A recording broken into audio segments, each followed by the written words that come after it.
Today we're going to create a content plan for kingpinning so we know exactly what type of content we want to produce on our 90 days of YouTube. What is going on, guys? Travis Patel here with Kingpinning. Thank you so much for joining me. Today is day 5 of the 90 days of YouTube, and our goal is to create 90 videos over 90 days. And with that type of video output, we really want to think about what is the content we want to create so that we are bringing the right audience in so that we can create that income stream and create that business that's going to actually produce for us. The more we're just shooting in the dark on these things, the less engagement, the less reaction that we're going to get from our content and the wrong audience we might be pulling in. So guys, let's go ahead and ask ourselves a few questions before we create our content plan. Now, this is going to be an outline. It's not going to be a hard-coded content plan. Things can always change. And like I've said in previous videos, we're only kind of planning the overall idea month to month, looking at it more in detail week to week, and those things can always kind of shift and adjust depending on what's going on in the business or what's going on in your industry. So, first question we want to ask ourselves, are we entertainers or are we educators? Okay, the type of content you're going to create if you're entertaining or if you're educating is very different. And the way you make money from that type of content is also very different. Mr. Beast is an entertainer. He's looking to work the algorithm. He's looking to grab your attention right away and have you excited and looking forward to his new videos. Whereas if you're a chiropractor, then your videos are more educational. You're talking about how to fix back pain or what are the causes to back pain. All things that show and prove your authority and your trust in the industry so that you can convince people to come into your practice or buy your digital course or go to your workshop. Whatever it may be. Mr. Beast is looking just for eyeballs to sell candy bars or grab sponsors who are giving him millions of dollars on random kind of broad general products, right? So are you an entertainer or are you an educator? That will really help you dial in exactly what you're going to be talking about. Secondly, we want to think about what are all the topics that we can cover on our channel. Again, if you're a chiropractor, then you're talking about back pain. You're talking about fixing those issues in your back, the causes, the symptoms, the way to improve. But if you start talking about weightlifting and bodybuilding, then you're bringing in a different type of audience, an audience that's not so interested in fixing their back pain and may not be interested in buying the product you have. So you're going to get the people that you gather and build from your specific content aren't going to react as well to your new content, and those new viewers aren't going to maybe react well to your previous content. So the more in line you are, the better off you're going to get with whatever your industry is, whatever your niche is. Kingpinning here, we're about a broad financial freedom type of content. So I was all e-com, all print on demand, Facebook ads, social media, that type of thing. But I also do a lot in crypto. I do a lot in real estate. I do a lot with digital products and influencers and podcasts, all the different internet marketing, financial future type of systems. So I want to broaden out beyond that. But all the audience I built over the years, they're all really interested in print on demand and with e-com. So if I put a print on demand video out, we're going to get a much bigger reaction from our previous audience than we would if I go with a crypto type of video. So you really want to find out and figure out exactly which topics you want to cover. And you're going to have to decide, do you want to have all these topics in one channel where I'm financial future? We could definitely have a crypto specific channel.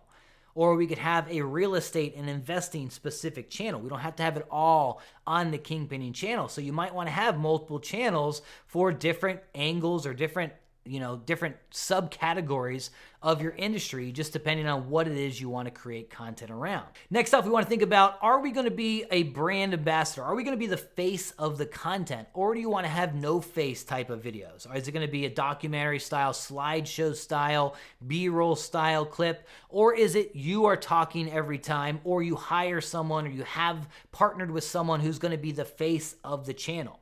This is going to be just important on how you're recording, how you're delivering, how you're editing, what is the entire process to create the video. It's going to be very specific. And considering I want to make 90 videos in 90 days, I really have to find the easiest way to get the content out there. Right? That's another big important factor, is if you choose the hardest way to produce a video, then it's going to cause roadblocks for you to actually have consistency moving forward. You want to try and find what is going to be easiest for you, where a lot of times just sitting in front of the camera, turning on and talking to it is going to be the easiest method for me to create content.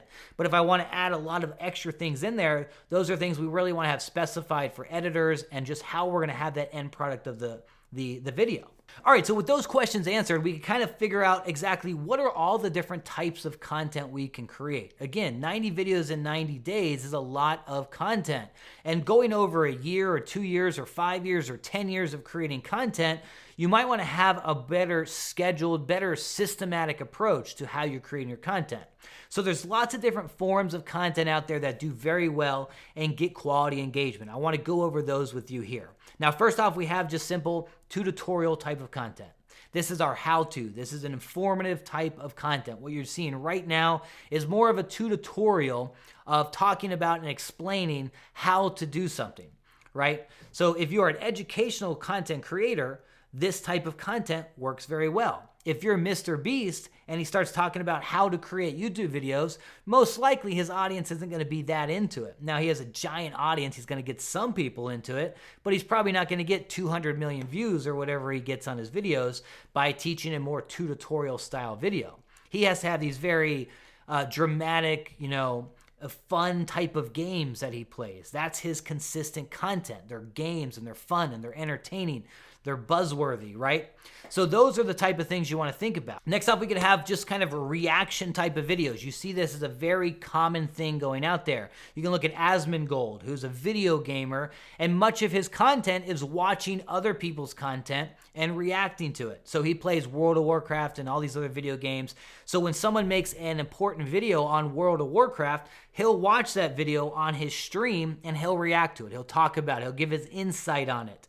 And that type of content does very well because other people have reactions to this very popular content, and you can kind of piggyback off of that like an affiliate where they're bringing in their audience and traffic to see, well, what's Asmongold got to say about that? Or what's Travis got to say about that? So every time Alex Becker releases a video, I could create a reaction video to that and give my insights on that. That will create a negative and positive reaction from people, which is engagement for that video. And again, it's piggybacking off of the audience and the popularity he has as well. Now, you can even take this to something like reviews, where you go about, if we're an e-commerce YouTube channel, I could go and I could review an e-com store once a week. Every Tuesday is store review day. And we look at brands that are having success. We break down the models and the structure of their business. How are they having success? And that's just kind of our reoccurring content. Remember, if we're going to be long-term creating content, the reoccurring themes really allow you to have an easier time finding quality content and building an audience that's going to come back and want to see more, okay? Another one that's big and popular in the e-com niche is at the beginning of every month, they talk about what are the best products to sell this month, especially with drop shippers and such. What are 10 hot products to sell in November? Okay, that is a reoccurring video you can have at the end of every month or the beginning of every month that you can easily do, and you know exactly what you're going to be covering without having to think, okay, what's the video topic for today? How are we going to break it down? You get it to a template system that you can pop it out very quickly. And the more and longer you're doing this, the more consistent, you're looking for those easier ways to produce the quality content. And having that reoccurring theme like that is a very good thing to do. Another one would be interviews, just the podcast angle where you're getting experts on and you're asking them questions. You're asking them about their expertise. This is how Oprah got so big, is that she simply found the most interesting people in the world and asked them simple questions. She did not produce anything on her own, especially in the early days. She just used other people's popularity to grow her name. And that's a very, very effective way to go about it. Now, we could also have things that are episodic, or you have a series of content.